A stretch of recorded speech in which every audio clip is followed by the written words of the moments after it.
Peace like a river attendeth my way, when sorrows like sea billows roll. Whatever my lot thou hast taught me to say, it is well with my soul. If you had to ask yourself a question, and it was entitled, "Why Are We Here?" what would you say? Why are we here? Many ways to answer that, and I want to take your minds back to our reading which was read just a moment ago. Jesus was there in Matthew 4, beginning in verse 18. And he was walking by the Sea of Galilee. And he saw two brothers. And you know what he said unto them? "Follow me." If I had to answer that question, I want to use that as an implication for us. Inside of this book are the words of Jesus. And its sum totality is, "Follow me." So why are we here?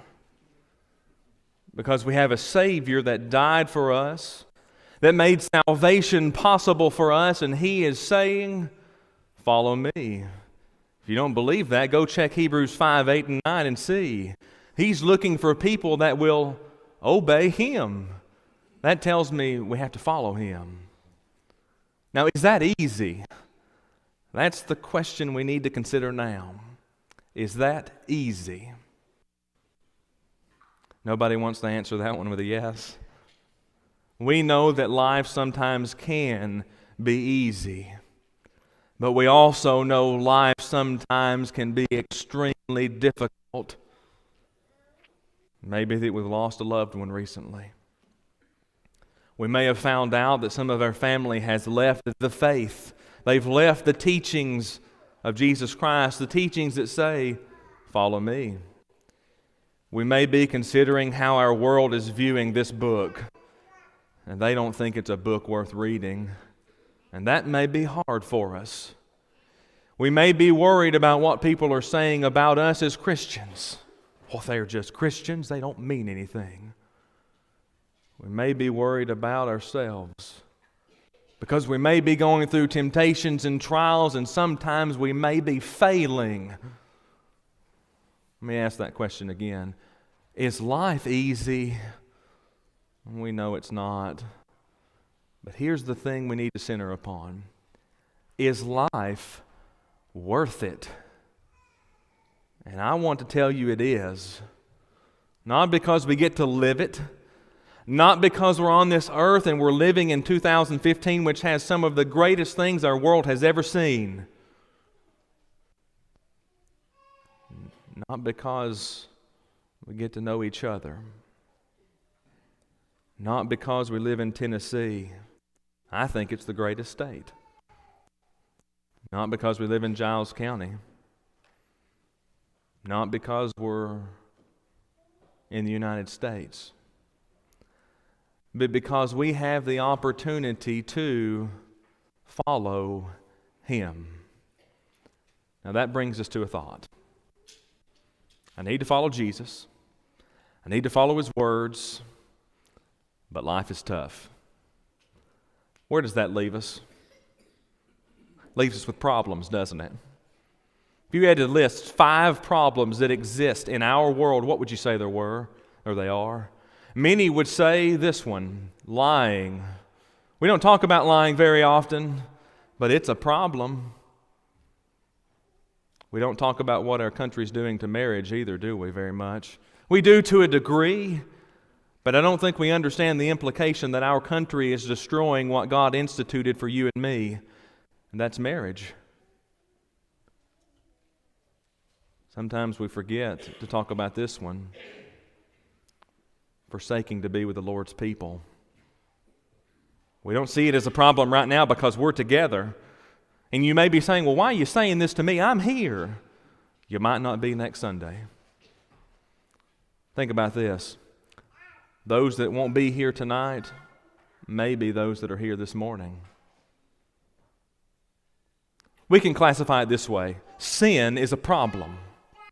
And it plagues our world, and it does not matter who you are, what you've done in the past, or who you may be, and what position you hold. Sin is a problem. And I want to give you one of my thoughts. The problems of our world have not changed, but the people have. The problems that existed during the Old Testament times, they still exist, but those people aren't here anymore. When Adam and Eve were upon this earth for the very first time, they had problems. And you know what? We have those problems. Problems have not changed. We have.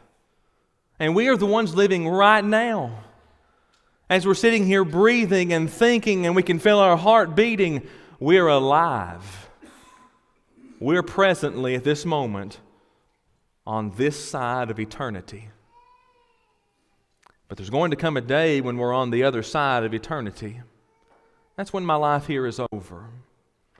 But as long as I live on this earth, problems will be here. I cannot go seclude myself away because problems will still be there, because people are. What I can do is become a child of God. And I can become part of a family that wants to get rid of problems. But I want to tell you something.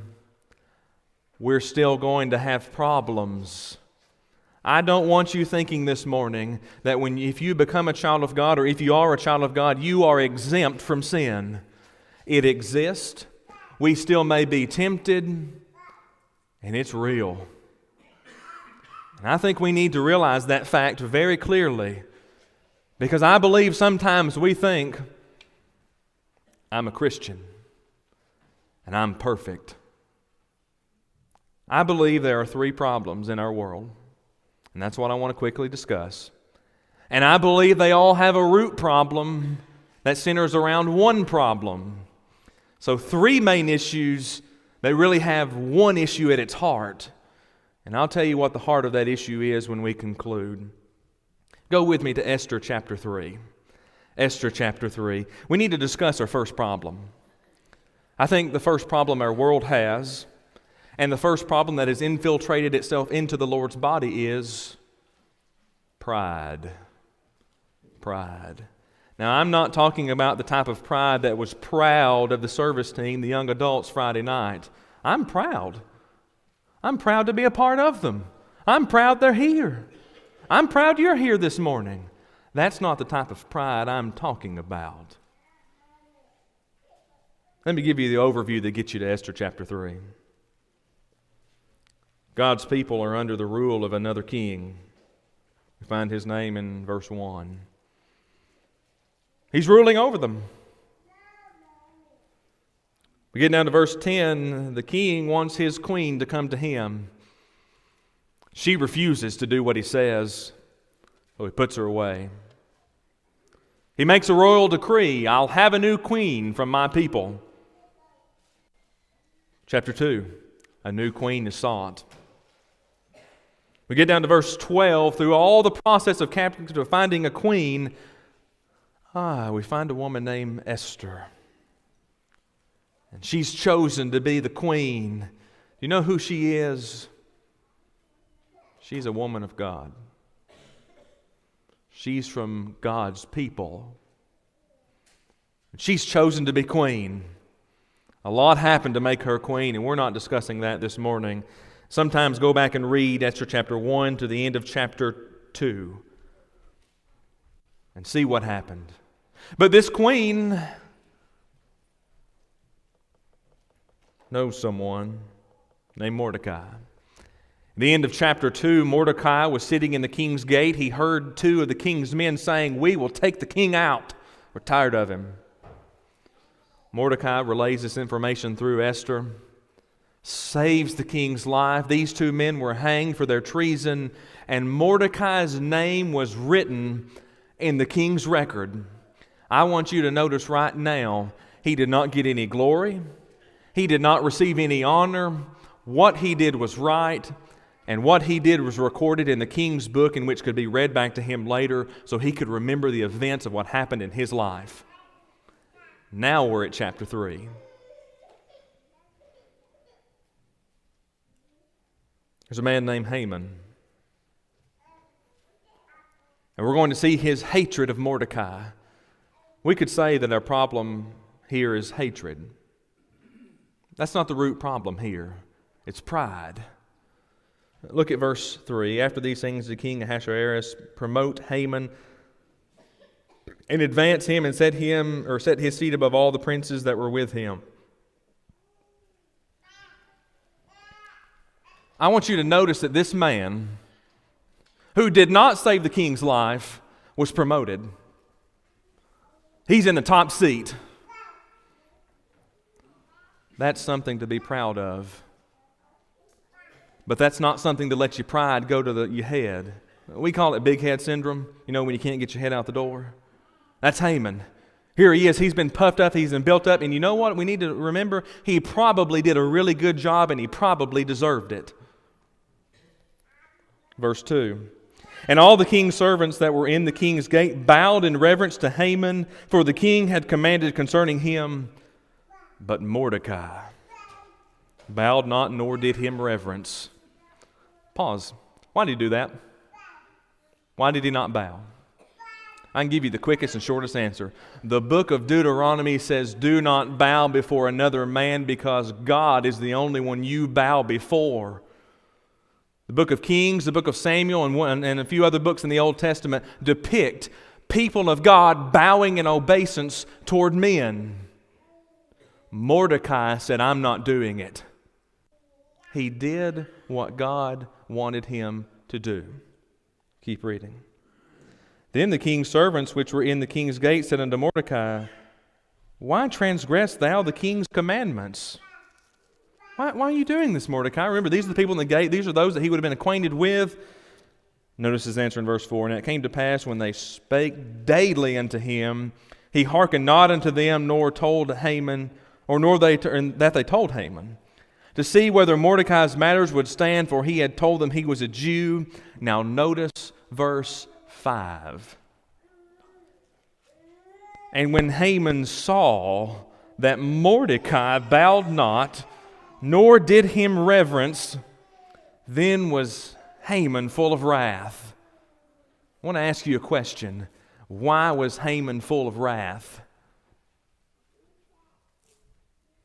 Because he was too proud to see that he had asked the people of God to do something that God said, thou shalt not do. Haman became proud of himself, so proud that he was bigger than God, and he demanded Mordecai to bow before him. I want you to notice something about Mordecai's questioning in verses 3 through 5. I don't know how long this went on, but it was daily. When we get into the rest of this particular section, we're going to find the response. Mordecai was a Jew. He wasn't going to violate God's will. And when we cover the rest of the particular chapter, we're going to find some interesting things happening. Esther's going to have some courage and go to the king. She's the queen, but she's going to have the courage to go to the king. If anybody went to the king that wasn't asked, he had the right to have them slain. That included the queen. She had to risk her life. Haman had a plot for Mordecai in Esther chapter 5, verses 13 and 14. He was going to hang him. He was going to build this big gallows. Mordecai's deeds become known to the king. Haman's fall becomes predicted. Esther creates this banquet. And the ending of chapter 7, the fate of Haman is found. His pride sought him out. The big tower that he built for Mordecai to be hanged upon so all the people would see became his final place. So what destroyed Haman? Pride. pride. Go with me to 1 Kings 12. 1 Kings 12. There's one other thing we need to notice. Of the things that our world has problems with, this one may be the most. And this one may be more apt to fit you and me. We may be afraid of the people. We may be afraid of the people. And let me explain what I mean. We may be afraid of each other. Let me set the scene for you. 1 Kings 12 in its context. Rehoboam became king. Some tribes revolted against him. They found Jeroboam. They made him king. That's the context. Look at verse 25. We're going to find three things from verse 25 down to verse 33. Number 1, verses 25 to 27, the departing of Jeroboam's heart. Number 2, from 28 and 29, the taking of bad counsel. And number 3, verses 30 through 33, the sin of the people. Notice with me verse 25 through 27. Then Jeroboam built Shechem in Mount Ephraim and dwelt therein and went out from thence and built Penuel. Pause. Everything's going great. Everything's just fine. The people love him. He loves the people. Everything is great. Watch what happens. And Jeroboam said in his heart, now shall the kingdom return to the house of David. They're going to go back into Rehoboam. They had to go back and worship in Jerusalem, remember. It wasn't the land in which he ruled over. They had to go back. It's where God had declared, this is where you shall bring your sacrifice. Remember, we're talking about the Old Testament system. Here he is. He's afraid his own people will leave him. Put yourself in his shoes and look around. Are we afraid of each other? Are we afraid to use what this word says and use it? Does this make us afraid of each other? Made Jeroboam afraid of his people. So here's what he did. If this people go up and do sacrifice in the house of the Lord at Jerusalem, then shall the heart of the people be turned again to their Lord, even unto Rehoboam the king of Judah, and they shall kill me and go again to Rehoboam the king of Judah. He became scared. Verses 28 through 29, he goes to seek advice. Now, I want to tell you, when you have problems, it's good to seek advice. It's good to be prayerful unto the Lord, but watch out for what advice you seek, because it might lead you the wrong way. We're going to see it's going to happen here, verse 28. Whereupon the king took counsel and made 2 gold calves. Notice he took the counsel and immediately. He didn't even think about it. He took counsel and immediately made 2 gold calves. This was not going to happen according to the Lord. And said unto them, if it's too much for you to go up to Jerusalem, behold thy, notice the little word, little g gods. Behold thy gods, O Israel, which brought thee up out of the land of Egypt, and we set one in Bethel and the other in Dan. That escalated quickly, didn't it? That didn't take much time. I don't know how much time existed there, but it doesn't look like a lot. So let's see the sin of the people. And this thing became a sin of the people. For the people went to worship before one, even unto Dan. Do you know what happened to Jeroboam? He was afraid of the people that the Lord put him above. He was afraid of the people in which were his family. He was afraid of the people which should have been following the same book he was. No, they didn't have it in an individual book that had everything in it they needed, but they knew. The tribe of Levi had the oracles of God. They knew what they needed to do, but Jeroboam got scared. And he said, I know what to do. I'll change it. Let's look at our last particular thing, and the lesson will be yours. Go to the book of Jonah. Go to the book of Jonah. We've had so far the problem of pride, the problem amongst people. Now we need to notice our last one, the problem of anger. This one can also be aptly called the problem of being bigger than God.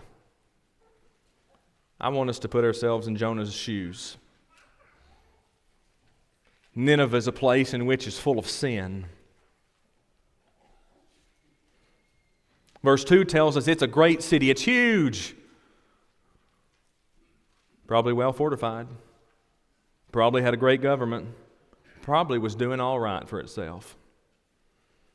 Read with me verses 1 and 2.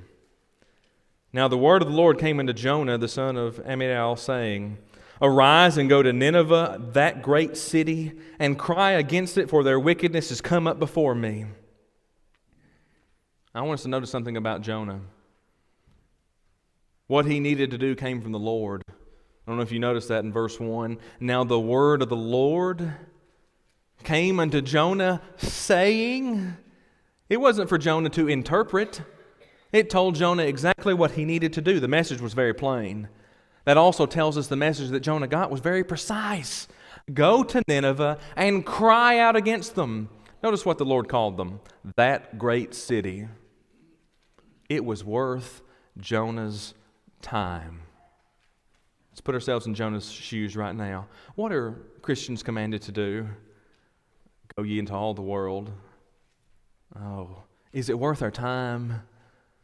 Let me ask you this way. This is the easiest way to look at it. Go ye into all the world includes home. Is Giles County worth it? Is it worth taking the gospel to everyone here at home? If it's not worth it at home, it's not worth it abroad. So Jonah knows what he needs to do. This message was perfect. We look at verses 3 through 9, we're going to find Jonah, he didn't want to go. And for economy of time, I'm going to tell it to you this way. Jonah said, I've got a good idea. I'll do it this way. So he buys his ticket on a boat, gets on it, and a very great display of nature is going to be presumed. Go all the way down to verse 17. Here's the fate of Jonah. I love how it took 16 verses to get to verse 17. Notice how short it is. Now the Lord had prepared a great fish to swallow up Jonah, and Jonah was in the belly of the fish 3 days and 3 nights. That's short. But it tells us a powerful lesson. I can't outrun God. I can't outrun God. He has told us what to do. Just in this very assembly this morning, He's told us what to do. And if we decide to start outrunning God, I'm going to be like Jonah. I'm going to be encased inside of my troubles, my worries, my fears, and my problems. Jonah chapter 2, notice the very first verse. Then Jonah prayed unto the Lord his God out of the fish's belly. He knew. Jonah knew. I was wrong. I tried to play God. I messed it up. I need to return. So he does. This is not the end story of Jonah, though. Many times we're like Jonah. We tell God no. We come back to Him, and we keep saying no. I want to encourage you that Jonah did as he needed to do. The reason why I chose Jonah as this particular occasion, while we're thinking about the thought of being bigger than God, when Jonah did finally do what God had done, read chapter 3 and into chapter 4, God asked Jonah the question, why are you angry at this gourd? Why are you angry at this physical thing that has nothing to do with what you're talking about, Jonah?